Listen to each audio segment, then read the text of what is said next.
Special train से रामेश्वरम धाम की तीर्थ यात्रा।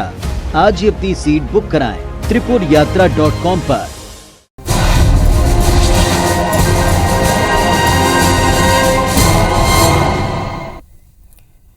नमस्कार, बहुत स्वागत है। मैं हूं पुनीत पाठक और इस वक्त एक बड़ी अहम खबर लेकर, बल्कि दो ऐसी तस्वीरें जो गंभीर सवाल उठाती हैं उसको लेकर हाजिर हैं। महिला सशक्तिकरण की मिसाल थामे कई सारे लोग कई उदाहरण पेश करते हैं। पंचायती राज के मजबूत होने के दावे भी बहुत हैं, लेकिन महिला सशक्तिकरण और पंचायती राज के इन दावों की पोल खोलती कुछ तस्वीरें मध्य प्रदेश में दिखी, जिनको देखकर आपको निश्चित तौर पर शर्म आएगी। श्योपुर के पुरा गांव, जहां महिला सरपंच की बजाय उनके पति और बेटे ने सरपंच पद की शपथ ली, और दूसरी तस्वीर भी इससे मिलती जुलती दिखी। सागर के जैसी नगर पंचायत में 10 महिला पंच जीती वहां, लेकिन शपथ लेने पहुंची हैं केवल 3, जबकि बाकी महिला पंच गायब रही हैं और उनकी जगह शपथ लेने के लिए किसी के पति, किसी के देवर तो किसी के पिता पहुंचे। अब सवाल यह है कि पति और बेटे ने आखिर किस हैसियत से सरपंच पद की शपथ ली। जरा सोचिए, पार्षद पति, सरपंच पति, पंच पति, इस तरह की मानसिकता क्या लोकतंत्र, पंचायती राज और इसी मंशा से क्या महिलाओं को प्रतिनिधि बनाने के लिए आगे किया जाता है? क्या ये पूरे सिस्टम को खोखला नहीं कर रहे? और इतने लंबे वक्त के बाद ऐसा करवाने वाले अधिकारी, क्या वो भी इसके लिए बराबर की जिम्मेदार नहीं है?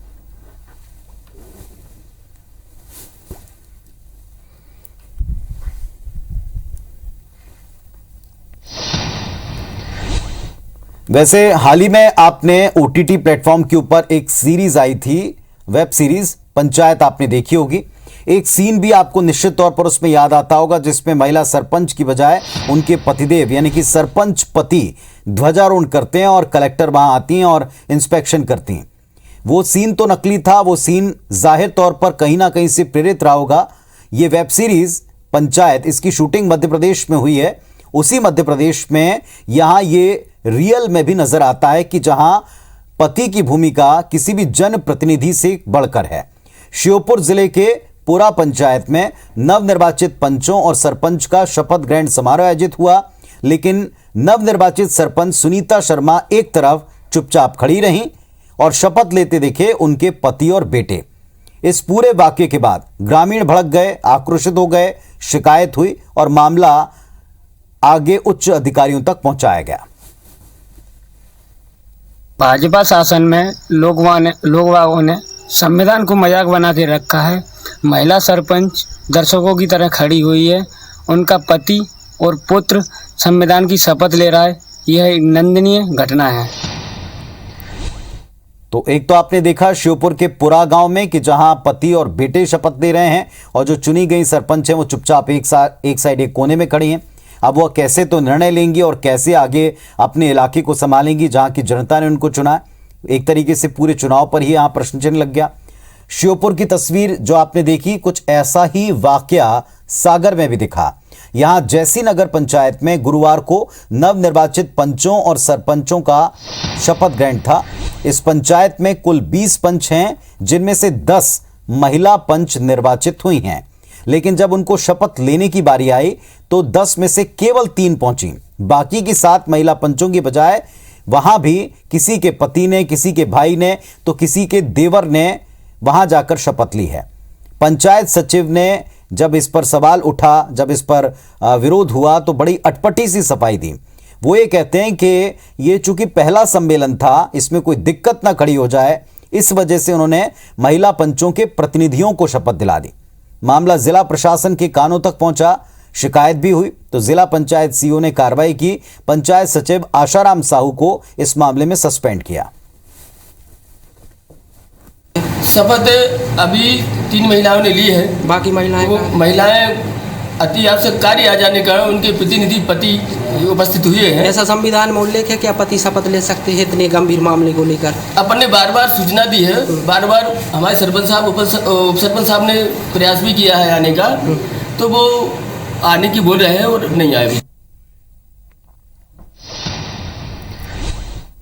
चलिए, तो ये विषय बड़ा गंभीर है। ये विषय हम जब कभी भी फिल्मों में, वेब सीरीज में कहीं देखते हैं तो लगता है कि थोड़ा सा हल्का है, लेकिन ये सब कुछ हमारे आसपास कहीं घटित होता है जहां से उठाया जाता है। और ये मध्य प्रदेश में साफ तौर पर दिखा है, इस पर आपत्ति उठाई गई, इस पर शिकायत की गई। हमारे साथ इस वक्त दो बड़ी जिम्मेदार पार्टियां, सत्ता पक्ष विपक्ष के तौर पर आप इन्हें मध्य प्रदेश में देखते हैं, दोनों की तरफ से दो बड़े समर्थ नेता हैं अपना अपना पक्ष, अपनी अपनी बात रखने के लिए। सत्येंद्र जैन साहब हैं, प्रवक्ता हैं, भारतीय जनता पार्टी से अपना पक्ष रखेंगे। नमस्कार जैन साहब, स्वागत है आपका IVS24 पर। और सिद्धार्थ राजावत जी हैं, प्रवक्ता हैं कांग्रेस पार्टी से, उनसे भी हम उनका पक्ष जानेंगे। नमस्कार सिद्धार्थ जी, आपका भी बहुत स्वागत है इस मंच पर। पहले सत्येंद्र जैन साहब, आप ही से पूछते हैं, तस्वीरें दोनों जगह की आपने देखी होंगी, एक सागर की, एक श्योपुर की। एक जगह पति और बेटे शपथ ले रहे हैं श्योपुर में, एक गांव में, और जो चुनी गई सरपंच हैं वो साइड में, पंच हैं वो साइड में खड़ी हुई चुपचाप मौन। दूसरी तरफ 10 में से केवल 3 जो है शपथ लेने पहुंचे और 7 में रिश्तेदारों ने शपथ ले दी और अधिकारी ने वहां पर शपथ दिला भी दी। क्या कहेंगे आप इस परिस्थिति पर?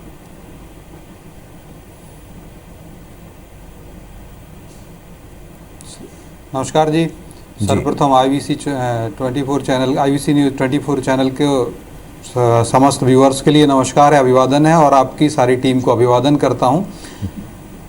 जी जी, देखिए, ये जो विषय है बड़ा गंभीर विषय है और यह बहुत बड़ी लापरवाही है। ये प्रशासन की ओर से, जहां वहाँ जो प्रशासनिक पदाधिकारी रहे हैं पंचायत विभाग के, उनकी बहुत बड़ी लापरवाही है, क्योंकि शपथ जो ली जाती है वो जो भी चुने हुए प्रतिनिधि के द्वारा ली जाती है, जो निर्वाचित हुआ होता है। और इस पर जो उसी पंचायत के बड़े अधिकारी हैं या जनपद CEO हैं, या दमोह के अंदर भी पुनीत जी ऐसा घटनाक्रम हुआ है, और सागर में और श्योपुर का जो आप बता रहे हैं, तो ये सारी जगह पर दमोह जिला पंचायत CEO ने भी कहा है कि इस पर कड़ी कार्रवाई करेंगे। और सागर में जो जनपद CEO हैं, उन्होंने तो एक्शन लेते हुए जो पंचायत सचिव हैं उनको निलंबित किया है। उस सह सचिव की भी इसमें गलती है। तो इसमें जो भी लोग हैं, उनको, जो भी अधिकारी हैं, उन अधिकारियों को ऊपर कार्रवाई होनी चाहिए। और ये बहुत एक प्रशासन, जो अधिकारियों की जो गलती है ये सामने आ रही है। मुझे इसमें जो उनके शीर्ष अधिकारी, उन्होंने एक्शन लिया है। रही बात पंचायत चुनाव, तो देखिए पंचायत जो है, ग्राम उदय से ही हमने भारत उदय की संकल्पना की संकल्प लिया है। और आप देखिए, ग्राम उदय से भारत उदय और आत्मनिर्भर भारत, आत्मनिर्भर मध्य प्रदेश की नींव रखी जाती है। और उसमें भारतीय जनता पार्टी ने ग्रामों को बदलने के लिए, वहाँ के जीवन को बदलने के लिए अनेक कल्याणकारी कार्य किए जा रहे हैं। विकास की वहाँ नित्य प्रतिदिन नर्मदा बहाई जा रही है, और जिसके कारण से आप देखिए मध्य प्रदेश के अंदर 22,924 की हत्या हुई, उस पर बात कीजिएगा। जी सिद्धार्थ जी, आता हूँ आपके पास भी आऊंगा और आपका भी पूरा पक्ष सुनूंगा। लेकिन सत्येंद्र जैन साहब, जहाँ जिस सिस्टम की आप प्रशंसा कर रहे हैं, उसी सिस्टम पर तो सवाल उठे हैं। और सिस्टम पर सवाल उठाने की 2 वजह हैं। एक ये कि भले ही ये पार्टी सिंबल पर नहीं हुए चुनाव, लेकिन बहुत सारे लोगों का ये कहना है कि इन्हें समर्थन होता है। अगर इन्हें समर्थन नहीं होता तो क्या सचिव अपनी तरफ से, वो ये भी कहते हैं, कार्रवाई जिन पर हुई वो भी कहते हैं कि कुछ अनहोनी ना हो जाए, एक तरह से उन पर प्रेशर था, इसीलिए उन्होंने रिश्तेदारों को शपथ दिला दी। तो इतना प्रेशर आखिर किस बात का है, कौन डाल रहा है? क्या विपक्ष के नेता इतना प्रेशर डालते हैं या सत्ता पक्ष का कोई प्रेशर है? निर्देश सवाल देखिए, ये जैन साहब उत्तर दे दें, फिर आपके पास आता हूं राजावत जी। अधिकारियों की लापरवाही के कारण ये हो रहा है, और वो अपने दबाव की बात कर रहे हैं। तो शासकीय प्रणाली है, और शासकीय प्रणाली में अगर वो इतने सीनियर की पंचायत सचिव हैं, सह सचिव हैं, उनको पंचायत स्वराज नियम, पंचायत अधिनियम जो है, ग्राम स्वराज अधिनियम है, उसकी जानकारी होना चाहिए, क्योंकि वह उस विभाग के अधिकारी हैं, उसमें कार्य करते हैं। तो यह प्रथम दृष्टया उन्हीं की गलती है। और जैसा मैंने आपको बताया कि जो, और आपने भी कहा कि पंचायत का चुनाव किसी भी दल के द्वारा, उस पर नहीं लड़ा जाता है, चुनाव चिन्ह पर, वहाँ पर समर्थक होते हैं। तो इसमें देखिए, चाहे कांग्रेस हो, चाहे भारतीय जनता पार्टी हो, और भी आम दल, आम आदमी पार्टी हो या मैं तो AIM असदुद्दीन ओवैसी की पार्टी की भी कहता हूं कि अगर उनके भी कोई भी समर्थक भी उसमें आ सकते हैं, कांग्रेस के भी इसमें समर्थक हो सकते हैं जो पंच जिन्होंने शपथ ली है, तो ये जो गलती है सबके लिए, जो गलती प्रशासनिक अधिकारियों की है, इसकी गलती का कार्रवाई होना चाहिए और कड़ी कार्रवाई होना चाहिए जिस प्रकार से वहाँ के शीर्ष अधिकारी ले रहे हैं, निर्णय ले रहे हैं। आप पाठक जी दूसरी बात बता दें कि भारतीय जनता पार्टी ने जो काम किया है, हमने जो समर्थन दिया, 22,924 पंचायतों के चुनाव हुए और उसमें 20,000 से ज्यादा पार्टियों का पक्ष ये भी है कि पार्टियां जिनका समर्थन लेती हैं या जो उनके समर्थक होते हैं, क्या वो महिलाओं को इतना सशक्त देखकर करते हैं, या फिर ये बात कटु सत्य नहीं है कि परिवार को देखा जाता है, बाकी जिस तरह का आरक्षण हो उस तरह का सदस्य वहां से आगे किया जाता है। थोड़ा इस पर भी आता हूं मैं, सिद्धार्थ साहब को भी सुन लें। सिद्धार्थ जी रखें अपना पक्ष, रखें, दोनों तस्वीरों पर आप क्या कहेंगे?